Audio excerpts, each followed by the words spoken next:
ಈಗ Ajit G war ಇದೆ, ವಾರಿನ ವಾಸ್ತವ ಈಗ ಸರ್ಕಾರ ಜವಾಬ್ದಾರಿ ಅಂತ ಯಾಕೆ ಹೇಳ್ತೀರಿ? ಇಲ್ಲ, ರಾಜ್ಯ ಸರ್ಕಾರ ಜವಾಬ್ದಾರಿ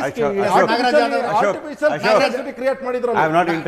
ಆರ್ಟಿಫಿಷಿಯಲ್ ಸ್ಕೇರ್ಸಿಟಿ ಯುದ್ಧದ ಸನ್ನಿವೇಶ ರೀ, ಯಾವುದೇ ಸನ್ನಿವೇಶ ಇರಲಿ, ಇವತ್ತಿನ ದಿನ ನೋಡಿ, ಯಾವುದೇ ಸಿಚುವೇಶನ್ ಇರಲಿ, ವಿ ಆಲ್ ಅವೇರ್, ನಮ್ಗೆಲ್ಲರೂ ಗೊತ್ತಿರತಕ್ಕಂಥ ಯುದ್ಧದ ಸಮಯದಲ್ಲಿ ಆಗಿರ್ತಕ್ಕಂಥ ಪರಿಣಾಮಗಳು ಮೊದಲು ಕೂಡ ಭಾರತ ಎದುರಿಸಿದೆ, ಇವತ್ತು ಕೂಡ ಎದುರಿಸಬೇಕು. ನಾವೆಲ್ಲರೂ ಒಟ್ಟಾಗಿ ಕೆಲಸ ಮಾಡಬೇಕು.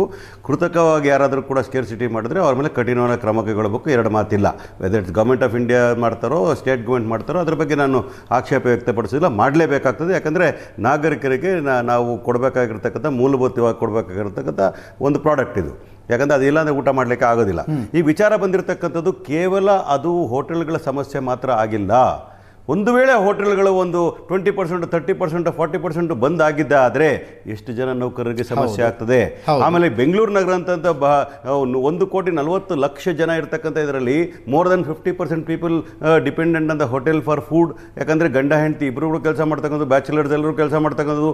ಈ ಸಾಫ್ಟ್ವೇರ್ ಇಂಡಸ್ಟ್ರಿ ಎಲ್ಲ ಪ್ಯಾಂಟ್ರಿಗಳು, ಕ್ಯಾಂಟೀನ್ಗಳು ಎಲ್ಲ ನಡೀತಾ ಇರ್ತದೆ, ಎಲ್ಲವೂ ಕೂಡ ಸಮಸ್ಯೆಗಳಾಗ್ತವೆ. ನಾನು ಸಮಸ್ಯೆಗಳಿಂದ ಹೆಚ್ಚಾಗಿ ಈಗ ವಿಶೇಷವಾಗಿ ನಿಮ್ಮ ಚರ್ಚೆ ಮಾಡ್ತಾ ಇರ್ತಕ್ಕಂಥದ್ದಕ್ಕೂ ಇದಕ್ಕೆ ಏನು ಕಾರಣ, ಏನು ಪರಿಹಾರ ನಾನು ಹೇಳ್ತಾ ಇದ್ದೀನಿ ಕೇಳಿ. ಇವರು ಸ್ಟಾಕ್ನ ಇಟ್ಕೊಳ್ಳೋದ್ರಲ್ಲಿ ವಿಫಲರಾಗಿದ್ದಾರೆ. Anticipating what is going to happen ಅಂತದ್ರಲ್ಲಿ, calculating and analysing what is happen due to this war ಅಂತಕ್ಕಂಥದ್ದು ಒಂದೇ ದಿವಸದಲ್ಲಿ ರಾತ್ರಿ ಬಂದಿದ್ದಲ್ಲ. Past 3 months discussion is going on. Trump ಹೇಳ್ತಾನೆ ಇದ್ದಾರೆ, the discussion is going on, so many things are going on. Ukraine war ಆದಾಗಲೂ ಕೂಡ ನಮ್ಗೆ ಗೊತ್ತಿದೆ, ಈ ಭಾಗದಲ್ಲೆಲ್ಲವೂ ಕೂಡ things are not all ready. ನಾವು ಮುಂಜಾಗ್ರತಾ ಕ್ರಮಗಳನ್ನ ತಗೊಳ್ಳೋದ್ರಲ್ಲಿ ವಿಫಲರಾಗಿದ್ದೇವೆ. It's not a political statement, it is 100% true. ಆದರೆ ಕೆಲವು ಪ್ರೈವೇಟ್ ಪ್ಲೇಯರ್ ಸರ್ ಒಂದು ನಿಮಿಷ ಮುಗಿಸ್ತೀನಿ ಸರ್. ಟ್ರಂಪ್ ಹೇಳಿಕೆಗಳ ಆಧಾರದ ಮೇಲೆ ಈ ದೇಶ ಸಿಲಿಂಡರ್ನ ಕೊರತೆಯನ್ನು ಎದುರಿಸೋದಕ್ಕೆ ತಯಾರಾಗಬೇಕಾಗಿತ್ತು ಸರ್. ಆ ಮನುಷ್ಯ 11 ದಿನಗಳ ತಯಾರಿ ಬಗ್ಗೆ ಒಂದು ನಿಮಿಷ ಹೇಳ್ತೀನಿ. 11 ದಿನಗಳ ಮನುಷ್ಯ ಇವತ್ತು ಭಾರತ ದೇಶದಲ್ಲಿ ರಷ್ಯಾನ ತಗೊಳ್ತಾ ಅಂತ ಪರ್ಮಿಷನ್ ಕೊಡ್ತೀವಿ ಅಂತಂದು ಯಾವ ಮಟ್ಟಕ್ಕೆ ದೋಸ್ತಿ ಮಾಡಿರ್ಬೇಕು ಇವರು? ಈ ಮನುಷ್ಯ ಬಾಯಿ ಅಂತ ಹೋದ್ರಲ್ಲ, ಅದರ ಪರಿಣಾಮ ನಾವು ಅನುಭವಿಸ್ಬೇಕಾ? ಪ್ರಧಾನಮಂತ್ರಿಗಳು ಅವ್ರ ದೋಸ್ತಿ ಯಾವ ಥರ ಅಂತ ನೋಡಿದಿರೇನು? ಯಾವ ಥರ ಎಲ್ಲ ಹೇಳಿಕೆಗಳು ಕೊಟ್ಟರು. ಪಾಕಿಸ್ತಾನ ವಿಚಾರ ಬಂದಾಗ ನಾನೇ ನಿಲ್ಲಿಸಿದ್ದು ಅಂತ ಹೇಳಿದಾಗ ವಾಪಸ್ ಹೇಳಲಿಕ್ಕೆ ಆಗಲಿಲ್ಲ ಅವ್ರ ಕೈಯಲ್ಲಿ. ನಾವು ಡಿಸ್ಟೆನ್ಸ್ ಮೇಂಟೈನ್ ಮಾಡೋಕ್ಕಾಗಲಿಲ್ವಾ ಇಂಥ ವಿಚಾರಗಳಲ್ಲಿ? ಈ ಸಾರ್ವಭೌಮತೆಯನ್ನು ಕಾಪಾಡಿಕೊಡ್ಬೇಕಾದ್ರೆ ಅವ್ರ ಹೇಳಿಕೆಗಳನ್ನ ಅವತ್ತೇ ಕಡೆ ಮಾಡಿದ್ರೆ ಆದರೆ ಇಂಥ ಪರ್ಮಿಷನ್ ಅವಶ್ಯಕತೆ ಇರಲಿಲ್ಲ US ಇಂದ. ಆದರೂ ಸಹ ಹೇಳ್ತಿದ್ದೀನಿ, ಅವರು ರಿಸರ್ವ್ ಇಟ್ಕೋಬೇಕಾಗಿತ್ತು. ವಿಶಾಖಪಟ್ಟಣಂ ಇರ್ಬೋದು, ಅಥವಾ ಮ್ಯಾಂಗ್ಳೂರ್ ಇರ್ಬೋದು, ಅಥವಾ ಪುಡೂರಲ್ಲಿ ಇರ್ಬೋದು. ನಾವು ಏನು ಶಾರ್ಟೇಜ್ ಏನು ಸ್ಟಾಕ್ ಇಟ್ಕೋಬೇಕು ಆ ಸ್ಟಾಕ್ ಇಟ್ಕೊಂಡಿಲ್ಲ ಅಂತಕ್ಕಂಥ ಮಾಹಿತಿ ಮಾತ್ರ ಇದೆ. ಬೇಕಾ ಅಂಕಿಅಂಶಗಳನ್ನು BJP ಕೊಡಲಿಕ್ಕೆ ತಯಾರಿದ್ದೇನೆ. ದಯವಿಟ್ಟು ಕೊಡಿ. ಸರ್ಕಾರ ಸುಳ್ಳು ಹೇಳ್ತಾ ಅಂತ ಚೆಕ್ ಮಾಡ್ಬೋದು. ಸರ್ಕಾರ 100% 4,000 ಕೋಟಿ ಲೀಟರ್ ಕ್ರೂಡ್ ಆಯಿಲ್ ನ ಸ್ಟಾಕ್ ಇದೆ. ಸಫಿಷಿಯಂಟ್ ಸ್ಟಾಕ್ 60 ದಿವಸ ಆಗೋಟ್ಟಿದೆ ಅಂತ 100% ಕರೆಕ್ಟ್. ನೀವು ಹೇಳ್ತಾ ಇದ್ರಲ್ಲ, ನಮ್ಮ ಹತ್ರ ಏನು ಹೇಳಿದ್ರು, ನಮ್ಗೆ ಇಷ್ಟು ದಿನಕ್ಕೆ ಆಗತಕ್ಕಂಥ ಸ್ಟಾಕ್ ಇದೆ ಅಂತ ಪೆಟ್ರೋಲಿಯಂ ಮಿನಿಸ್ಟರ್ ಸ್ಟೇಟ್ಮೆಂಟ್ ಕೊಟ್ಟು ನೆಕ್ಸ್ಟ್ ಡೇನೇ ಯಾಕೆ ಸ್ಕೇರ್ಸಿಟಿ ಬಂತು? And if you are so prepared, why did you increase the rate for 60% for domestic consumption? ಯಾವ 60%? 60 rupees. ಓಕೆ, ಯಾಕೆ ಇನ್ಕ್ರೀಸ್ ಮಾಡಿದ್ರಿ ನೀವು? ಕಮರ್ಷಿಯಲ್ಗೆ ನೀವು 115 + 30 ಯಾಕೆ ಇನ್ಕ್ರೀಸ್ ಮಾಡಿದ್ರಿ ನೀವು ಸ್ಟಾಕೇಜ್ ಇರಬೇಕಾದ್ರೆ? ಅದರ ಜೊತೆಗೆ ಹೇಳ್ತಾ ಇದ್ದೀನಿ ಕೇಳಿ, ನಮ್ಮ ದೇಶ ಇವತ್ತಿನ ದಿವಸ ಪೆಟ್ರೋಲಿಯಂ ಪ್ರಾಡಕ್ಟ್ಸ್ ವಿಚಾರ ಬಂದಾಗ ಬಹಳ ಕೇರ್ಫುಲ್ ಆಗಿ ಏನಂದ್ರೆ ಗೊತ್ತಾ, ಕೊರತೆಗೂ ಬೆಲೆ ಏರಿಕೆಗೂ ಒಂದಕ್ಕೊಂದು ಈ ವಿಷಯದಲ್ಲಿ ಸರ್ ಕ್ರೂಡ್ ಆಯಿಲ್ ಮೇಲೆ ಹೋಗಿದೆ ರೀ 32%. ಇದೇ ಕ್ರೂಡ್ ಆಯಿಲ್ ಕೋವಿಡ್ ಟೈಮಲ್ಲಿ $20 ಇಳಿದಾಗ ನೀವು ಏನು ಇಟ್ಟಿದ್ರಿ ಪೆಟ್ರೋಲ್ ಪ್ರಾಡಕ್ಟ್ಸ್ನ ಬೆಲೆನ? ನೀವು ಅವತ್ತು ಆಯಿಲ್ ಬಾಂಡ್ಗಳ ವಿಚಾರ ತೋರಿಸ್ಬಿಟ್ಟು ನೀವು 3 ಲಕ್ಷ ಆಯಿಲ್ ಪೆಟ್ರೋಲ್ ಬಾಂಡ್ಸ್ ಇದ್ದಾಗ ನೀವು ಕಲೆಕ್ಟ್ ಮಾಡಿರೋದು 40 ಲಕ್ಷ ಕೋಟಿಗಳಷ್ಟು ನೀವು ಸೆಸ್ನ ಕಲೆಕ್ಟ್ ಮಾಡಿದ್ದೀರಿ. ನಿಮ್ಮ ಹತ್ರ ರಿಸರ್ವ್ಸ್ ಇದೆ, ದುಡ್ಡು ಖರ್ಚು ಮಾಡಬೇಕಾಗಿತ್ತು, ಪ್ರೊಡಕ್ಷನ್ ಜಾಸ್ತಿ ಮಾಡಬೇಕಾಗಿತ್ತು, ರಿಸರ್ವ್ ಜಾಸ್ತಿ ಮಾಡ್ಕೋಬೇಕಾಗಿತ್ತು. ನಮ್ಮ ದೇಶದ ನಾಗರಿಕರ ಸೌಲಭ್ಯಗಳಿಗೆ ನೀವು ಸ್ಪಂದಿಸಬೇಕಾಗಿತ್ತು, ಮಾಡಲಿಲ್ಲ. ಇವತ್ತು ಕೃತಕವಾಗಿ ಏನಾದರೂ ಆಗಿದ್ದರೂ ಕೂಡ ಅದನ್ನ ರಾಜ್ಯ ಸರ್ಕಾರ ಮೇಲೆ ಆಗ್ತಾರೆ ಅಂದರೆ ಯಾವ ಹೀನಾಯ ಸ್ಥಿತಿಗೆ BJP ಬಂದಿರೋದು ಯೋಚನೆ ಮಾಡಿ ನೋಡಿ. ನೀವು ಕೇಳಿ ನಮ್ಮ ಸಹಕಾರನ, ನಮ್ಮ ಕರ್ತವ್ಯ ಇದೆ. ಯಾವನು ಕೂಡ ಬ್ಲ್ಯಾಕಲ್ಲಿ ಮಾರಬಾರ್ದು ಅಂತಕ್ಕಂಥ ಎರಡು ಮಾತಿಲ್ಲ. We will take action against them ಅಂತಕ್ಕಂಥ ವಿಚಾರ ಹೇಳ್ತೀವಿ. ಆದರೆ ನೀವು ಇದನ್ನ ಪೊಲಿಟಿಕಲೈಸ್ ಮಾಡ್ತಕ್ಕಂಥ ಎಷ್ಟು ಸರಿ ಅನ್ನೋ ವಿಚಾರ ಹೇಳ್ತಾರೆ. ಪೊಲಿಟಿಸೈಸ್ ಮಾಡ್ತಾ ಇವ್ರಿ ನೀವಲ್ಲ ರೀ. ನೀವಿಬ್ಬರು ಕೂಡ ಹೇಳಿಲ್ಲ.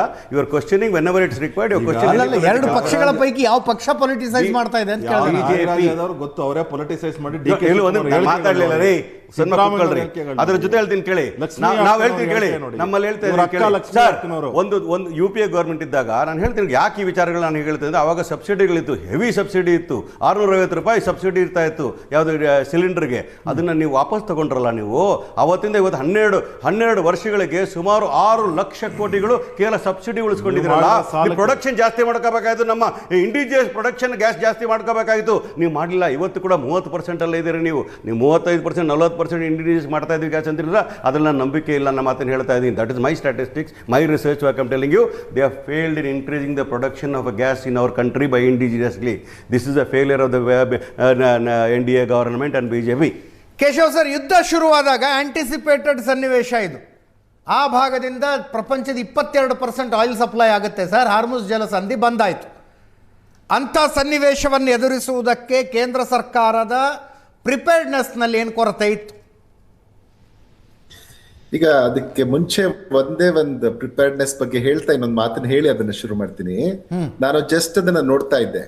ಕೇಂದ್ರ ಸರ್ಕಾರ ಈಗಾಗಲೇ committee of 3 EDs OMC oil marketing companies 3 ಜನರ ಕಮಿಟಿಯನ್ನ ಅದು ಸ್ಥಾಪನೆ ಮಾಡಿದೆ. ಅದರದ್ದು ಉದ್ದೇಶ ಏನು ಅಂತಂದ್ರೆ, ರಿವ್ಯೂ ಮಾಡಿ LPG ಸಪ್ಲೈ ರೆಸ್ಟೋರೆಂಟ್ಸ್ಗೆ, ಹೋಟೆಲ್ಸ್ಗೆ ಮತ್ತೆ ಡೊಮೆಸ್ಟಿಕ್ ಇದಕ್ಕೆ ಏನಕ್ಕೆ ಅದು ತೊಂದರೆ ಆಗ್ತಾ ಇದ್ರೆ ಅನ್ನೋದಕ್ಕೇನೆ ಮಾಡಿದ್ದಾರೆ. ಅವರು ಇಮಿಡಿಯೇಟ್ ರಿಯಾಕ್ಷನ್ ಏನ್ ಕೊಟ್ಟಿದ್ದಾರೆ ಅಂತಂದ್ರೆ, ಎಲ್ಲ ರಿಫೈನರೀಸು 100% ಕೆಪಾಸಿಟಿಯಿಂದ ಕೆಲಸ ಮಾಡ್ತಾ ಇದೆ, ಯಾವುದು LPG ಕ್ರೈಸಿಸ್ ಈ ದೇಶದಲ್ಲಿ ಇಲ್ಲ ಅಂತ ಹೇಳಿದ್ದಾರೆ. ಆಮೇಲೆ ಅವ್ರ ಗಮನಕ್ಕೆ ನಾವು ಈ ಮಡ್ರಾಸ್ ಅಲ್ಲಿ, ಚೆನ್ನೈಯಲ್ಲಿ, ಬೆಂಗಳೂರಲ್ಲಿ, ಮುಂಬೈಯಲ್ಲಿ ಈ 3 ಮಹಾನಗರಗಳಲ್ಲಿ ಮಾತ್ರವೇ ಈ ಕ್ರೈಸಿಸ್ ಕಾಣಿಸ್ತಾ ಇದೆ ಈಗ ಸದ್ಯಕ್ಕೆ ಭಾರತದಲ್ಲಿ. ಯಾಕೆ ಅನ್ನುವುದನ್ನ ಚೆಕ್ ಮಾಡಿ ಅಂತಾನು ಹೇಳಿದಾಗ, ಇವತ್ತು ಅದಕ್ಕೊಂದು ಟ್ವೀಟ್ ಕೂಡ ಬಂದಿದೆ. ನಿನ್ನೆ ಮಾರ್ಚ್ 9 10:52 ಒಂದು ಟ್ವೀಟ್ ಮಾಡಿದ್ದಾರೆ ministry of petroleum and natural gas ಅವರು. Present geopolitical disruption in the fuel supply ಆಗಿದ್ದರಿಂದ ಅದನ್ನ ಓದ್ಬಿಡ್ತೀನಿ. And constraints on supply of LPG, ministry has issued orders to oil refineries for higher LPG production and using such extra production for domestic LPG use ಅಂತ. So ಅಂದ್ರೆ ಒಂದು ಮಟ್ಟಿಗೆ ಈಗಾಗಲೇ ತಯಾರಿಯನ್ನ ಮಾಡಿದ್ದಾರೆ ಅನ್ನುವಂಥದ್ದು ಇಲ್ಲಿ ಸ್ಪಷ್ಟವಾಗಿ ಕಾಣಿಸ್ತಾ ಇದೆ. ಆಮೇಲೆ ಏನು ಅಂದ್ರೆ, ಯಾವುದೇ ಯುದ್ಧದ ಸನ್ನಿವೇಶದಲ್ಲಿ ಯಾರೂ ಸ್ಪಷ್ಟವಾಗಿ ಇಷ್ಟೇ ದಿನ ಯುದ್ಧ ನಡೆಯುತ್ತೆ ಅಂತ ಹೇಳಕ್ಕಾಗಲ್ಲ. ಒಂದು ಇರುವಂತ ಸನ್ನಿವೇಶದಲ್ಲಿ ಇಲ್ಲ ಇಸ್ರೇಲ್ ಹತ್ರ ಇಷ್ಟು ಕೆಪಾಸಿಟಿ ಇದೆ, ಒಂದು ವೇಳೆ ಚೈನಾ ಅಥವಾ ರಷ್ಯಾ ಅದಕ್ಕೆ ಸೀಕ್ರೆಟ್ ಆಗಿ ವೆಪನ್ಸ್ ಕೊಟ್ರೆ ಇನ್ನಿಷ್ಟು ದಿನ ಮುಂದುವರಿಬಹುದು ಅನ್ನೋಂಥದ್ದನ್ನ ಮಾಡಿರ್ತಾರೆ. ಮತ್ತೆ ಒಂದು ದೇಶ ಒಂದು ಆಯಿಲ್ ರಿಸರ್ವ್ಸ್ ನ ಸ್ಟ್ರಾಟಜಿಕ್ ಆಗಿ ಕೂಡ ಒಂದಷ್ಟು ಕಾಯ್ದುಕೊಂಡಿರುತ್ತೆ. ಅದನ್ನ ಭಾರತ ಕೂಡ ಬರೀ ನೀವು ಡಿಫೆನ್ಸ್ ಇಂಥವಕ್ಕೆ ಯೂಸ್ ಮಾಡ್ಲಿಕ್ಕೆ ಎಷ್ಟು ಬೇಕಾಗುತ್ತೋ ಅದನ್ನ ಸಪ್ರೇಟ್ ಆಗಿಟ್ಟು, ಡೊಮೆಸ್ಟಿಕ್ ಯೂಸ್ಗೆ ಎಷ್ಟು ಬೇಕಾಗತ್ತೆ ಅದನ್ನ ಕೂಡ ಸಪ್ರೇಟ್ ಆಯಿಲ್ ವೆಲ್ಸ್ ಮಾಡಿ ಎತ್ತಿಟ್ಕೊಂಡಿರುತ್ತೆ. ಈಗ ನಮ್ಗೆ ನಿಜವಾಗ್ಲೂ ಅಂತ ಕ್ರೈಸಿಸ್ ಇನ್ನೂ ಬಂದಿಲ್ಲ. ನಾನು ಕ್ಲಿಯರ್ ಆಗಿ ಹೇಳ್ತಾ ಇದ್ದೀನಿ, ಯಾಕಂದ್ರೆ ನಿಮ್ಗೆ ಯಾವುದೇ ಅಂಕಿಅಂಶವನ್ನ ತೆಗೆದು ನೋಡಿದ್ರು ಭಾರತದಲ್ಲಿ ಈಗ ಸದ್ಯಕ್ಕೆ ಅಂತ ಪರಿಸ್ಥಿತಿ ಇಲ್ಲ. ಮತ್ತೆ ರಷ್ಯಾ ಹತ್ರ ನಾವು ಕೊಂಡ್ಕೊಳ್ಳಿಕ್ಕೇನು ಏನು ಪ್ರಾಬ್ಲಮ್ ಇರ್ಲಿಲ್ಲ. ಅದನ್ನ ನಾವು ಮುಂಚೆನೂ ಫೆಬ್ರವರಿ ಅಂಕಿಅಂಶನೇ ನೋಡಿದ್ರೆ ಯುದ್ಧ ಇನ್ನೂ ಅವಾಗ ಅಂತ ಮಟ್ಟಕ್ಕೆ ಇರ್ಲಿಲ್ಲ. ಆಗ್ಲೇ ಫೆಬ್ರವರಿಯಲ್ಲಿ 20.3% ಅಷ್ಟು ನಾವು ಕೊಂಡ್ಕೊಳ್ತಾ ಇದ್ವಿ. ಅದಕ್ಕೆ ಮುಂಚೆ 32% ಇದ್ದದ್ದು ನಿಜ, ಆದ್ರೆ ಕಡಿಮೆ ಆದ್ರೂ ಅವರು ನಮ್ಗೆ ಒಂದು ಲೀಡಿಂಗ್ ಪ್ಲೇಯರ್ ಆಗಿದ್ರು. ನಾವು ಪೂರ್ತಿಯಾಗಿ ನಿಲ್ಸಿರ್ಲಿಲ್ಲ ಫೆಬ್ರವರಿಯಲ್ಲಿ ಅನ್ನೋದನ್ನ. ಅವಾಗ ಏನ್ ಟ್ರೇಡ್ ಡೀಲ್ ಬಗ್ಗೆ ಮಾತಾಡ್ತಾ ಇದ್ವಿ, ಅದನ್ನ ಡೇಟಾ ಕೂಡ ಈಗ ರಿಲೀಸ್ ಆಗಿದೆ. ಆಗ ಕೂಡ 20.3% ಅಷ್ಟು ನಾವು ಆಯಿಲ್ ಅವರಿಂದ ತಗೊಳ್ತಾ ಇದ್ವಿ. ಈಗ ನೋಡಿ, ಈ ತರದೊಂದು ಸನ್ನಿವೇಶವನ್ನ ಸಿದ್ಧವಾಗ್ಲಿಕ್ಕೆ ತಾನೇ ಇದೆಲ್ಲ ಮಾಡ್ತಾ ಇರೋದು. ಮತ್ತೆ ಈಗ ರಷ್ಯಾ ಹೆಚ್ಚಿಗೆ ಡಾಲರ್ ಕೊಡಿ ಅಂತ ಕೇಳ್ತಾ ಇದೆ, ಬಟ್ ನಮ್ಗೆ ಆಯಿಲ್ ಸಪ್ಲೈ ಏನು ಪ್ರಾಬ್ಲಮ್ ಇಲ್ಲ ಅನ್ನೋದು ಸ್ಪಷ್ಟವಾಗಿ ಗೊತ್ತಾಗ್ತಾ ಇದೆ. ಆಮೇಲೆ ಇನ್ನೂ ಒಂದು ವಿಚಾರವನ್ನ ನಾನು ಇಲ್ಲಿ ಹೇಳ್ಬೇಕೇನು ಅಂತಂದ್ರೆ, ಯಾವಾಗ $120 ನಮ್ಗೆ ಬ್ರೆಂಟ್ ಕ್ರೂಡ್ ಆಯಿಲ್ ಪ್ರೈಸ್ ಜಾಸ್ತಿ ಆಯ್ತು, ಆ ಕೂಡಲೇ ಏನ್ ಮಾಡಿದ್ರು G7 ದೇಶಗಳು, ನಾವು ನಮ್ಮ ಹತ್ರ ಇರುವಂತ ರಿಸರ್ವ್ಸ್ ನ ರಿಲೀಸ್ ಮಾಡ್ತೀವಿ ಅಂತ, ಇನ್ನು ಮಾಡಿಲ್ಲ ಅವರು, ರಿಲೀಸ್ ಮಾಡ್ತೀವಿ ಅಂತ ಹೇಳಿದ ತಕ್ಷಣ ಬ್ರೆಂಟ್ ಕ್ರೂಡ್ ಆಯಿಲ್ ಪ್ರೈಸಸ್ $93 ಬಂತು.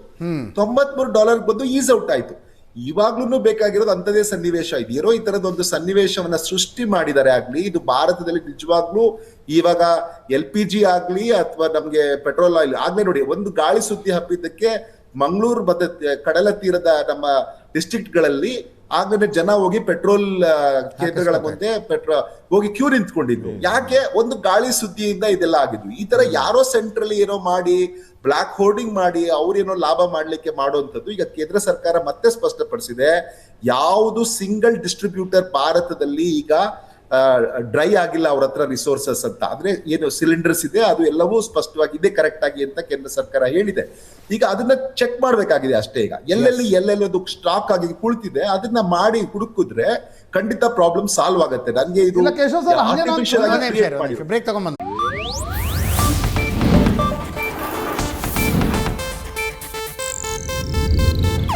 ಇದು ಏಷ್ಯಾನೆಟ್ ನ್ಯೂಸ್ ನೆಟ್ವರ್ಕ್ ಪ್ರಸ್ತುತಿ.